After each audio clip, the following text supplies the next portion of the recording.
Well, viewers, what a treat I have today. This is a 1985 Vauxhall Nova 1.2L, as you can see from the badge on the back. I thought that these only came as a 1.2 with the old Opel OHV engine, but this actually has the Family 1 engine in it, which is the much newer overhead cam engine that was in the Astra Mark 1 that you would have seen on Sensible Secondhand Classics at the end of last year. Unfortunately, this car's not running properly at the moment, so I can't take it out for a drive. You'll notice that it does have one or two areas of corrosion, which are being addressed. This car's actually got a current MOT, so that was not the issue stopping me driving it, and it is actually going to be painted and finished. As you can see, the whole car does need painting. The bonnet is somewhat, shall we say, peeled.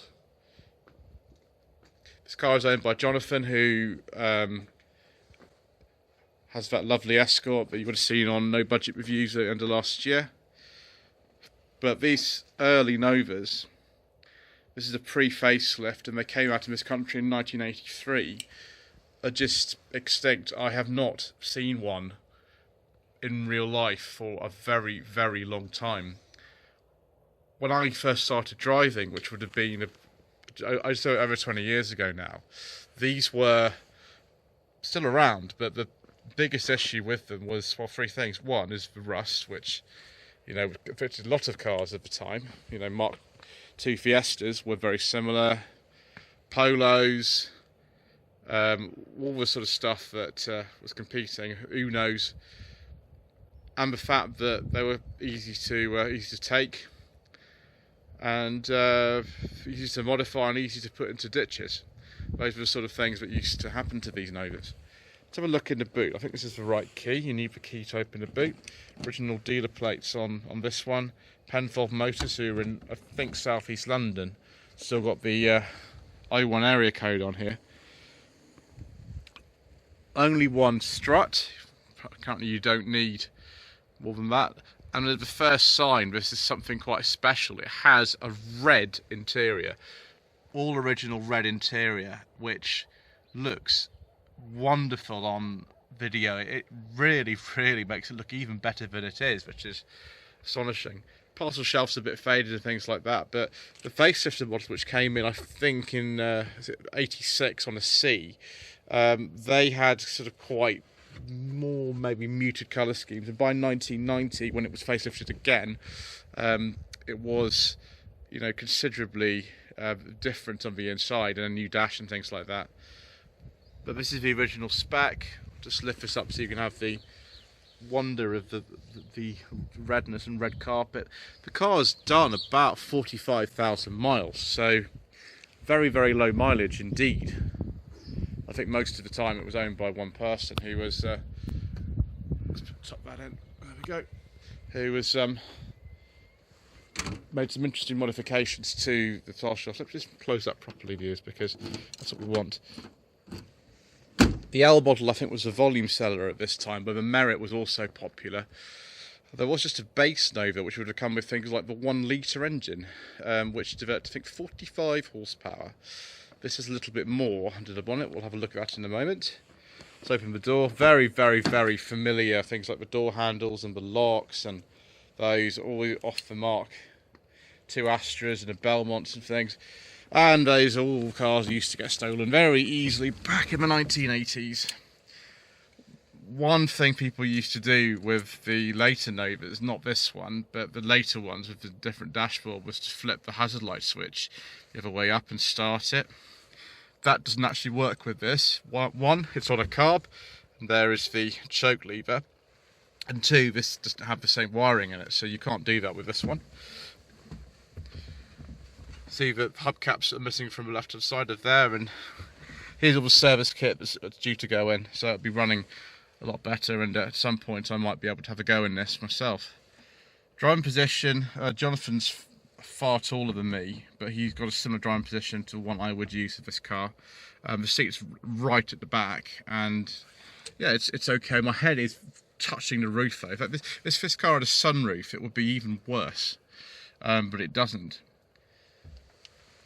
There we go, classic sort of Opel Vauxhall of the 1980s.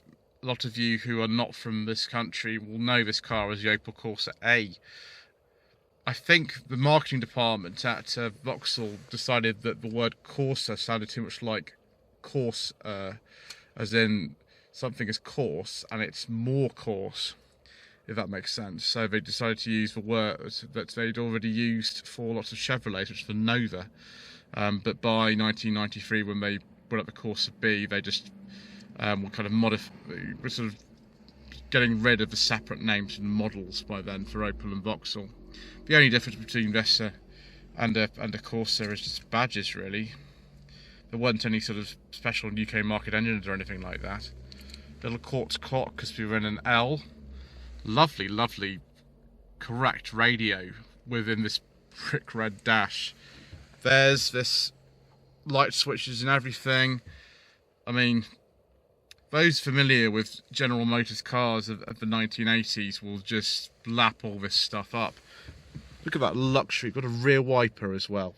Absolute and utter decadent luxury. Internally adjustable mirrors. It's not a given in a car like this at the time. And wind-up windows and door pockets. And the tiny, tiny, tiny little interior light. The grab handles snap for some reason in this car. Maybe that was a common problem with them back in the day. But it's really, really nice because the seats are really good. And if I just get out for a second, I think I'm going to climb in the back today, viewers. We don't feel like it particularly, but if we just do that, you can see it's got colour-coded headrests as well. Like a Mark II Polo, that's kind of all you get. So I might just see if I can pop in. I won't put the backrest back because I won't be able to fit. But there we go.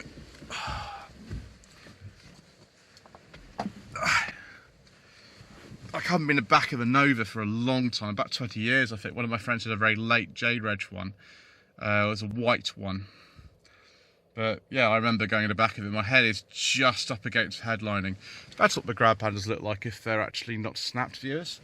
They've got rear seat belts. You didn't get rear seat belts in an Escort 1.3L at this time, so that was pretty good. Just got to be careful down there that you don't snag your foot on the way out. We've got ashtrays in the back of here as well. Wow. Don't know why you want to be smoking in the back of here because the windows don't even pop out, but you know, that's good, I suppose. Right, let me just move myself out of here and we might actually have a look at the engine. There we are. This is the Family 1 engine. You can tell it's a Family 1 because it says OHC on the top. And it's got a timing belt rather than a chain, so it's not the old Opel OHV, which dates back to the 60s, although that was offered in the Corsa and the Nova. In this case, I think it develops about 55 horsepower, as far as I know. Built in Spain, Spania just there, not in Ellesmere Port, which is where the Chevettes were made. The Chevette was actually sold alongside the Nova until, I think, late 84, so they maybe were unsure about people taking to a front-wheel drive layout. So down there we've got the oil filter at the front, and the two exhaust manifolds. Very easy to work on this. I mean, the gearbox is just there. Distributor's not currently on. That's one of the things that needs doing, and the big sort of service kit that Jonathan's got for it. You can even see the spark plugs are just there, and not all the leads are on. So probably one of the reasons why it's not running. But this oil filler cap as well, that's classic, isn't it, for the day. And unlike a Mark II Volkswagen Polo, there is a brake servo. It's a remote servo, because this car would have been engineered initially for left-hand drive. But it's nevertheless, it's there. You don't get that in a Mark II Polo. So obviously the brakes be a bit better.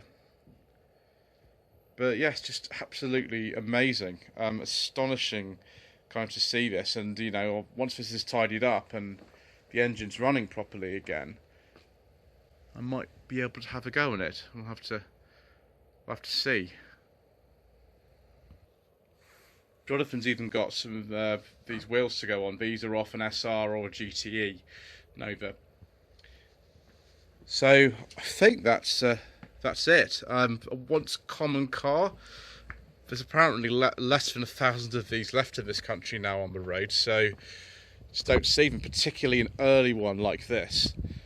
So I'm very grateful to be able to have the opportunity to have had a go in this. So thank you ever so much indeed for watching this little walk around. Don't forget to like this video, leave a comment below. Subscribe to the channel if you haven't already done so, it does very much help. And if you wish to become a channel member by joining by clicking the button below to join up, and that would be wonderful too. Thank you once again.